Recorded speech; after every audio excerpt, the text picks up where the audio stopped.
Ici Sud Radio. Les Français parlent au français. Je n'aime pas la blanquette de veau. Je n'aime pas la blanquette de veau. Sud Radio Berkov dans tous ses états. Et vous aimez les PFAS? Vous allez me dire, mais c'est quoi ces PFAS? C'est quoi cette histoire? Ben vous allez voir, les PFAS, c'est très intéressant parce que ça joue un rôle non négligeable dans notre quotidien et ça joue un rôle dans la bataille que se livrent un certain nombre d'ONG avec un certain nombre d'industriels. Et pourquoi et pour quel enjeu? On en parle tout de suite. Sud Radio André Berkov. Berkov dans tous ses états, ça balance pas mal sur Sud Radio. Ah, bien sûr, un des hymnes écologiques les plus connus, aux arbres citoyens, aux arbres citoyens. Alors voilà, est-ce que c'est encore une fois l'éternel conflit entre les pollueurs, effectivement, et les écologistes qui veulent sauver la planète, d'ailleurs, de diverses manières, parce que ça, on a fait, vous savez, plusieurs émissions sur l'écologie. Il y a les écologistes qui veulent vraiment s'occuper des vraies pollutions, et d'autres qui s'en occupent comme une religion, avec ses torquemadas, ses inquisitions et ses interdits. Alors, François de Rugy, bonjour. Bonjour. Vous êtes ancien ministre et vous êtes co-auteur, je le rappelle, de Comment la technologie peut sauver la planète. C'est vrai que ce serait une bonne chose. Là aussi, hein, l'enfer est pavé de bonnes intentions, mais c'est un autre sujet, d'ailleurs, sur lequel on discutera aussi dans une... Et l'avenir est pavé de bonnes innovations. C'est ça qu'il faut dire. D'accord, absolument. Moi, je suis pour une écologie de progrès. Je crois au progrès technologique et je crois que c'est ça qui fait avancer l'humanité depuis, d'ailleurs, des millénaires. Il n'y a pas de raison que ça s'arrête, au contraire. Vous n'êtes pas pour le retour de la lampe à huile. Je ne suis pas du tout pour le retour en arrière. Et malheureusement, je vois que beaucoup de gens qui s'expriment au nom de l'écologie politique, on va dire, hein, c'est-à-dire ou associative, mais il y a beaucoup de similitudes, et qui s'expriment beaucoup dans les médias, bien sûr, Europe Écologie Les Verts, le parti, Marine Tondelier, etc. En fait, quand on tend l'oreille, ce qu'ils proposent, c'est souvent le retour en arrière. C'est la décroissance économique. Regardez le débat actuellement qu'on en a sur comment on fait face aux grosses chaleurs que l'on subit. C'est indéniable. C'est un effet indéniable du réchauffement climatique. Eh bien, ils disent mais il aurait fallu agir avant. Et quand on leur dit mais il y a une solution relativement simple aujourd'hui, technologiquement éprouvée, économiquement soutenable, qui est la climatisation. Non. Il faut pas la climatisation parce que justement c'est de la technologie, c'est de l'économie. Ce qu'il faut, c'est revenir en arrière sur les émissions en bois et en terre. Oui, c'est vrai. Alors François de Rugy, justement, parlons de cette loi qui a été votée en février dernier, il n'y a pas si longtemps.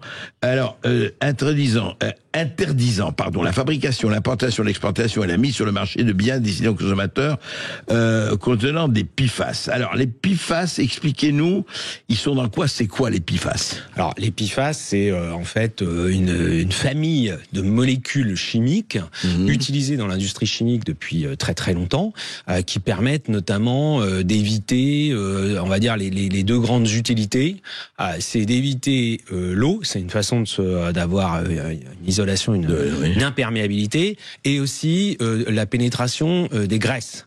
Et donc, le cas le plus connu par tout un chacun, c'est la poêle. Alors, je ne sais pas si on peut dire la marque, la poêle Tefal.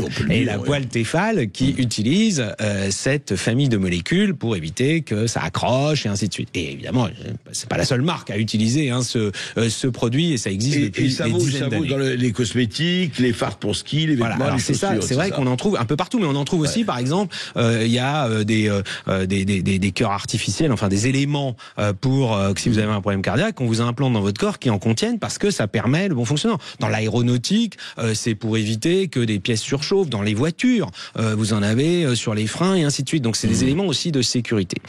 Il est indéniable qu'il y avait des familles de PFAS qui ont déjà été interdites pour certaines depuis plus de 10 ans en Europe, qui posaient des problèmes, des risques pour la santé humaine, qui posaient aussi le problème que, en effet, quand elles sont disséminées dans l'environnement, c'est ce qu'on a appelé à ce moment-là les polluants éternels, c'est-à-dire que c'est des produits que l'on retrouve éternellement dans l'eau, dans les sols, si ça a été contaminé.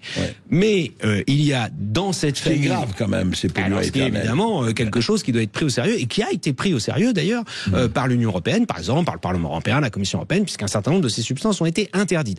Alors le problème, c'est que parfois on parle de pollution aujourd'hui qui remonte à l'époque où ces substances n'étaient pas interdites.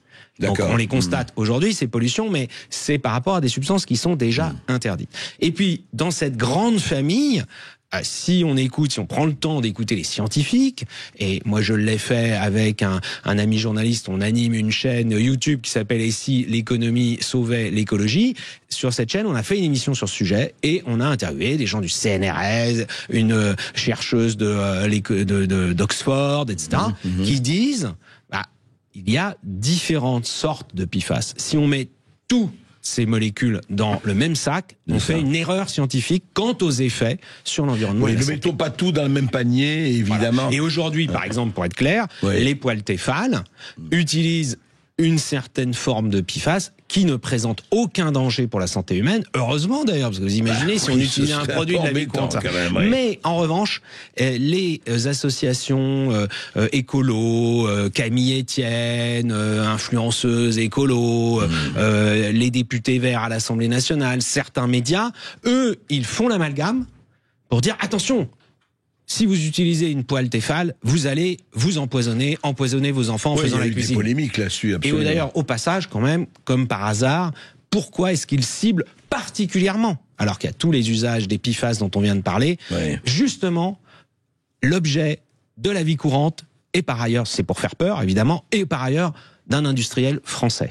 Et ils ne disent rien sur d'autres techniques pour d'autres ustensiles de cuisine qui sont produits à l'étranger et qui pourtant posent des problèmes. Mais alors, François de Rugy, si je veux me faire l'avocat des ONG, enfin de certaines ONG, oui, mais pourquoi pas non, voilà. Est-ce qu'il n'y a pas conflit d'intérêt? Est-ce que je ne dis pas vous spécialement, mais d'autres? Est-ce que justement vous n'êtes pas ou les représentants ou les lobbyistes d'un certain nombre de produits justement de PFAS? Non, moi je n'ai pas d'intérêt. En tout cas, on a dû vous poser la question. Oui, mais c'est normal. Mais alors, à la fois c'est normal et à la fois c'est quand même un problème dans notre pays et dans le débat public et politique notamment et sur certains médias, dès qu'on parle d'une entreprise française, surtout si elle est française d'ailleurs, comme s'il y avait une obsession contre les entreprises françaises.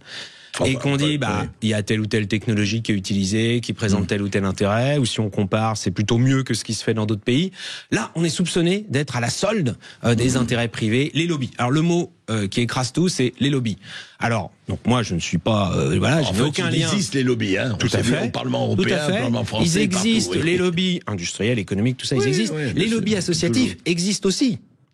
Et d'ailleurs, on ne sait pas par qui ils sont financés. Vous avez vu qu'il y a un rapport qui a été publié par l'école de guerre économique qui quand même soulève le problème sur cette question des PFAS, de savoir c'est quoi cette association qui finance des articles de presse avec des grands journaux comme Le Monde, avec des grandes émissions de télé comme Complément d'enquête, qui alimentent ces articles et ces campagnes de presse, et qui pourtant, dont on ne sait pas par qui elles sont financées. Moi, je n'apporte pas d'accusation quand je n'ai pas de preuves. Donc, mais pourquoi est-ce qu'on ne peut pas savoir qui finance ces organismes qui, au niveau européen, vont ensuite faire une campagne contre l'industrie française? Vous soulevez quand même un problème qui est fondamental. Il faudra en reparler. On fera des émissions là-dessus. C'est vrai, qui finance les ONG?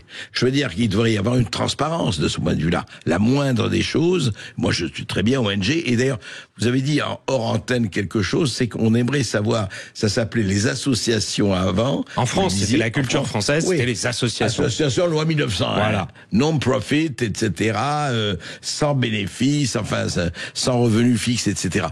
Et là, ça s'appelle les ONG, organisations non gouvernementales. Or, on sait très bien qu'il y a, encore une fois, des ONG qui font un travail formidable, mais d'autres qui sont financées, et il n'y a aucune transparence, c'est bien ça. Ouais. Ce fameux consortium, je recherchais le nom, Forever Pollution Project, en anglais, Forever Pollution Project, vous voyez ce que ça veut dire, hein, pollution forever, éternelle, voilà. Eh bien, on ne sait pas qui le finance. On ne sait pas. Et le comble d'ailleurs, c'est que ces ONG commencent avec des fonds privés et ensuite vont solliciter les autorités publiques, alors qu'elles se revendiquent comme non gouvernementales, pour avoir des subventions. Et là, en l'occurrence, des subventions de la Commission européenne. Donc c'est le comble d'ailleurs, parce que indirectement, la Commission européenne va financer des campagnes contre l'industrie européenne et notamment française. ONG qui reçoit des subventions du gouvernement. C'est extraordinaire. Et ça c'est souvent le cas. Moi, je pense que l'organisation qui a un petit peu été pionnière en la matière, c'est Greenpeace. Et le modèle, entre guillemets, pour toutes ces associations, c'est Greenpeace. Greenpeace, vous savez pas combien il y a d'adhérents?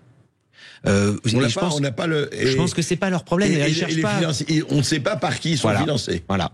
Et quand on leur demande, ah ben non, c'est secret. Ok, d'accord, mais alors à ce moment-là, ça veut dire que c'est le cas pour tout le monde. Et c'est quand même un problème. Au moins, on pourrait penser que les parlementaires, par exemple, qui vont voter des lois, qui sont ouvertement initiées par ces ONG, puissent avoir accès aux comptes de ces associations et puissent dire, ah oui, d'accord. Vous savez que sur Greenpeace, il y a quand même toujours eu des soupçons.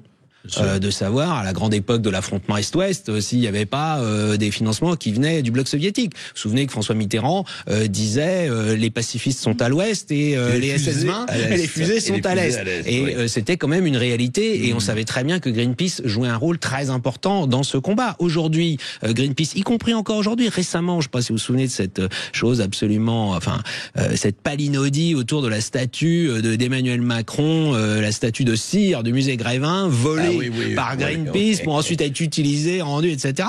Et en fait, tout ça, c'était pour aller dénoncer l'action de la France sur un sujet, l'énergie, alors que la France a la production d'électricité la plus décarbonée d'Europe, 95% décarbonée, et que Greenpeace fait la promotion d'un modèle qui est celui de l'Allemagne et qui est celui où on a recours massivement d'abord au charbon puis au gaz, c'est-à-dire deux énergies qui émettent du CO2 en plus des énergies renouvelables. Donc c'est quand même le comble, et qu'à ce moment-là, dans les médias, on laisse vraiment table ouverte, micro ouvert, ils sont sur tous les plateaux après ce coup d'éclat avec la statue de cire d'Emmanuel Macron, c'est quand même un peu gros de les présenter comme experts de l'énergie. Et alors aujourd'hui, on en est où? C'est-à-dire aujourd'hui, sur les PFAS, etc., à part la poêle, etc., on en est donc, la loi a été votée. Alors, la loi a été votée, et heureusement, il faut le dire, Camille Etienne, tous les lobbyistes écolos s'en sont plaints, mais à l'Assemblée nationale,